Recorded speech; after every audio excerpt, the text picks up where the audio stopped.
Bonjour, bienvenue pour ce nouveau potin de la paye.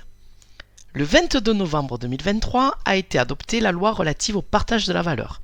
Faisons un tour d'horizon rapide sur les dispositifs qu'elle propose en ayant une approche en fonction de l'effectif de l'entreprise. Alors tout d'abord, pour les entreprises de moins de 50 salariés, eh bien la prime de partage de la valeur, ce fameux dispositif désormais pérenne, devait bénéficier d'une exonération sociale et fiscale uniquement jusqu'au 31 décembre 2023.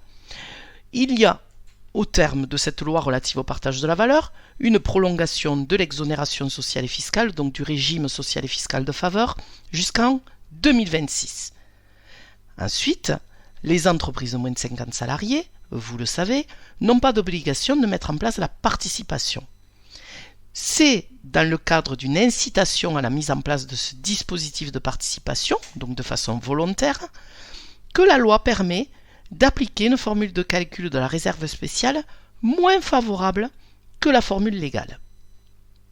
Et enfin, la loi relative au partage de la valeur prévoit, mais ça uniquement à compter de 2025, une obligation pour les entreprises de moins de 50, mais qui ont au moins 11 salariés, une obligation de négocier un dispositif de partage de la valeur dans le cas où leur bénéfice net fiscal est égal à au moins 1% de leur chiffre d'affaires sur 3 exercices consécutifs. Oui, alors, nous aurons le temps d'y revenir puisque ce n'est qu'à partir de 2025. Venons à présent aux entreprises de 50 salariés et plus. Si l'entreprise est pourvue d'au moins un délégué syndical, ces entreprises auront, dans le cas d'un bénéfice exceptionnel, l'obligation de négocier sur la mise en place d'une modalité de partage de la valeur. Alors, la notion de bénéfice exceptionnel devra évidemment être définie dans l'accord qui instaurera le régime de partage de la valeur. Et ce régime de partage de la valeur pourra être un supplément de participation, un supplément d'intéressement, la mise en place d'une prime de partage de la valeur, etc., etc. Maintenant, abordons le cas des dispositifs applicables à toutes les entreprises, quel que soit leur effectif. La prime de partage de la valeur pourra désormais être versée 2 fois dans l'année. J'ai pas dit que l'entreprise pourrait verser le double de ce qu'elle avait le droit de verser. On reste sur les seuils de respectivement 3 000 et 6 000 euros que vous connaissez. Non. C'est simplement que 2 primes de partage de la valeur pourront être versées sur la même année civile. Alors, à quoi ça sert puisqu'on ne peut pas verser plus.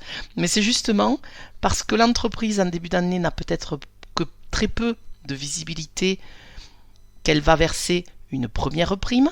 Et en cours d'année, avec un peu plus de visibilité sur ses résultats par exemple, elle pourra envisager le versement d'une deuxième prime, toujours dans les mêmes limites que nous connaissons actuellement. Cette fameuse prime de partage de la valeur, désormais pourra être affectée à un plan d'épargne, type PE, PERECO. L'intérêt évidemment, c'est de bénéficier d'une exonération d'impôt sur cette fameuse prime de partage de la valeur. Vous allez me dire, l'exonération d'impôt existe déjà pour certains salariés, oui, mais pensez aux salariés des entreprises de plus de 50 salariés qui n'ont pas le bénéfice du régime social et fiscal de faveur qui est prolongé.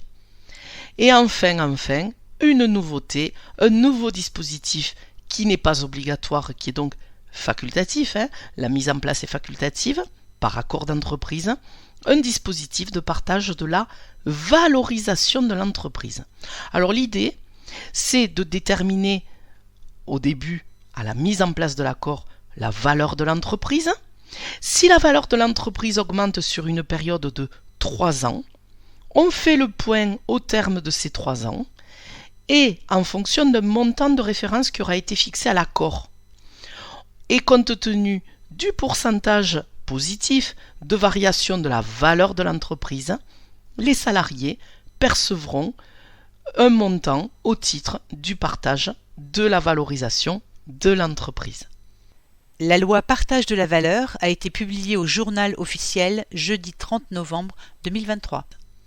Voilà, je vous souhaite une belle journée et à très bientôt pour un nouveau potin de la paye.